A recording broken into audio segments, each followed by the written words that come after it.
guys, it's Danny with Words Are Matter, here to talk to you yet again about conflict languaging because it is so pervasive in our culture. And until we become super aware of it and until we commit to transmuting it, we are going to be living in a culture that is marked by conflict. And I don't say this to pervert our quantum field. I say this just to reflect on what we are creating by unconsciously speaking violence and conflict into our shared collective field. So, yet again, I am turning to the spiritual influencers of social media to use as my example for how not to speak. And I in no way mean any disrespect to these spiritual influencers, teachers, what have you, and because they have such large audiences and are impacting so many people, it feels like the most useful transformation that I can help support. Because when someone with 80,000 followers transforms their language for the more inclusive, equal, peaceful, abundant, etc., then their followers get to take that in and absorb that through osmosis. Does checking things out on social media count as osmosis? Anyway, I don't know how to say his name. I think it's Chervin. We are living in bizarre times. Fuck it. Enjoy it. Fight for what you love and go for glory. Okay, so what are the issues with this meme?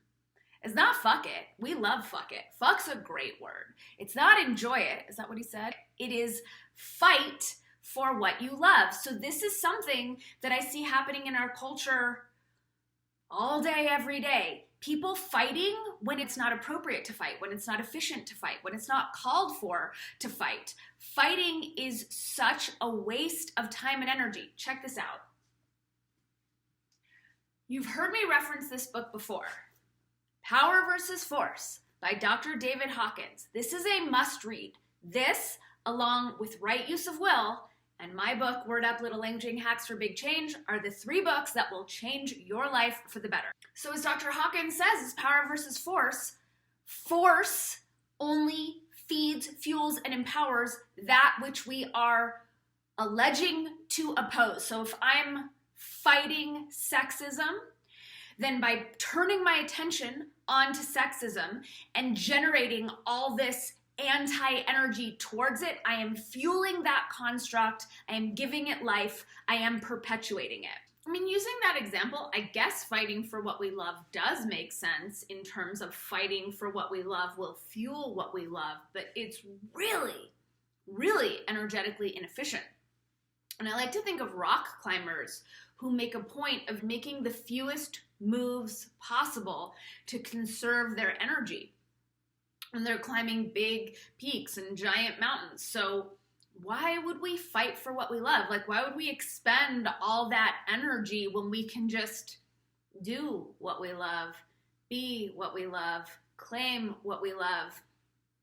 It just makes more sense. It's way more energetically efficient. Think of Chinese finger cuffs, right? The more you fight it, the more entangled and ensnared in it you get. But when we relax and just surrender, then we're released. So this is especially relevant in our culture right now because so many people are fighting for justice, are fighting for freedom. Freedom and justice are our God-given rights. They are a no-duh. I will never, and you know that I'm not a fan of absolutes, and never is actually slated to be my next quantum languaging video. I will never fight for freedom. Freedom is not something that we need to fight for because it's our default setting. We stand for freedom. People fight when they're in the wrong, when they're out of alignment, when they're forcing something that's not meant to be, right? That's when people fight. When we are resting in what is truly ours, there is no need to fight. We simply embody it. We simply radiate it. We claim it. We stand for it. I don't fight for what I love. I stand for what I love. I embody what I love. I claim what I love. I don't fight for my right to breathe oxygen. I claim it. I just do it. It's not a fight. When we come at things with fight energy, especially what we love, and granted, this is more metaphorical. Like, I don't really see this person who I've never met, but who I do follow and whose products I purchase, but I don't see him going around like fighting for fresh avocados or fighting for a dance party, right? We're not doing that. And still, it's really important to pay attention to where we're using conflict languaging unnecessarily, right? I hear it a lot with intellectuals and academics. Well, I would argue that. No, I would purport, I believe, I see it this way. But when we frame it as an argument, then that signals that amygdala, which you've heard me mention before, it signals the fight or flight response, because I'm saying I'm arguing for this, I'm fighting for this. So then whoever we're speaking to is like, oh, wait, we're in a fight?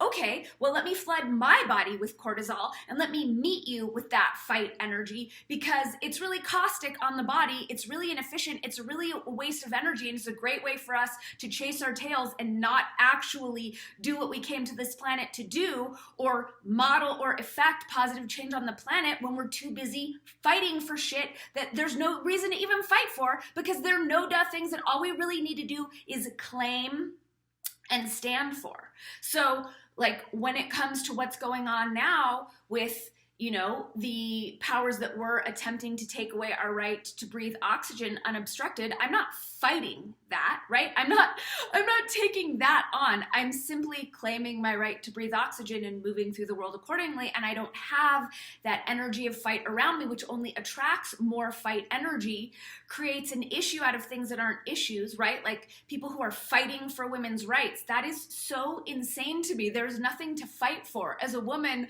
my rights are a no duh. They're not in question, so I'm not going to fight for them. I'm going to stand in them. I'm going to claim them. I'm going to act from them. I'm going to model them. I'm going to embody them. It's really simple. Think when it, like, if you have a 5-year-old, this is always a great metaphor. If you have a 5-year-old who's like, I'm the boss, if you fight with that 5-year-old, then you're an asshole or you're a crazy person, right? This is a child. You don't fight with a 5-year-old who's making a ridiculous claim. You can play along, or you could be like, no, actually, I'm the boss, babe. I'm going to be the one driving the car, and I love you. But we don't fight with that ridiculousness. So as far as Chervin's, and again, apologies if I'm mangling the name of the man who runs the company with these incredible supplements. When he says fight for what you love, please do not fight for what you love. Please do not fight unnecessarily. Please, enough with the conflict energy. Please be mindful of where we are spinning our wheels, because that's the big thing with David Hawkins' power versus force, is it is so energetically inefficient to fight for things, right? To force. Go back to the Chinese finger cuffs. How much energy is wasted trying to fight out of them when we relax, right? There's no energetic expenditure and we are released. So we fight for nothing. We stand for things, we claim things, we embody things, and we don't meet that fight energy. Look, if people are crazy and are hopped up on mainstream media mind control and fluoride and all the other crap that they're putting in their body, Godspeed. You know, with love and compassion, let them do what they want to do, but please don't meet them with more conflict energy. The world really doesn't need that, and it's not going to go well, right? When people are not in control of their critical thinking faculties because of the pharmaceuticals, the fluoride, the sugar, the mind control, et cetera, you're not going to fight with them and like win, right? We just eschew that energetic frequency altogether and simply claim our sovereignty, stand for what we love, have fun doing the things that we love. So what I'm doing yet again is inviting you to start tracking your own language and start noticing where you're programming yourself and our shared field with unnecessary conflict energy. And this is when we would argue, where we would debate, when we're trying to be right, when we're fighting for things that really aren't in question and we can just simply claim and stand for. So this seems to be a theme, moving from a language of conflict to a language of peace and fighting for nothing, and instead being much more energetically efficient, much more mindful about the frequencies that we are putting out into the field, that we're putting into our own mind, right? When I say I'm fighting, bullshit shit like time and wrinkles and whatnot, then I'm creating dissonance in my own physical body. When optimized health comes from peace, from surrender, from relaxation. So just start to pay attention to where you are using conflict languaging because of these unconscious languaging patterns when we're really not meaning to, right? Because like this guy Chervin, he's obviously not lobbying for people to fight, and I'm sure he's not meaning that himself, but remember, these frequencies are encoded in the language very deep. They're operating on a lot of different levels. So when we use these types of words and phrases casually, we are smearing conflict energy across our reality, our quantum field, and our human family. And that's just not as fun as playing together peacefully. So thanks for paying attention. Thanks for remembering that every word matters, that you are omniscopic amazingness. Thank you for speaking peace. Have a rockin' day.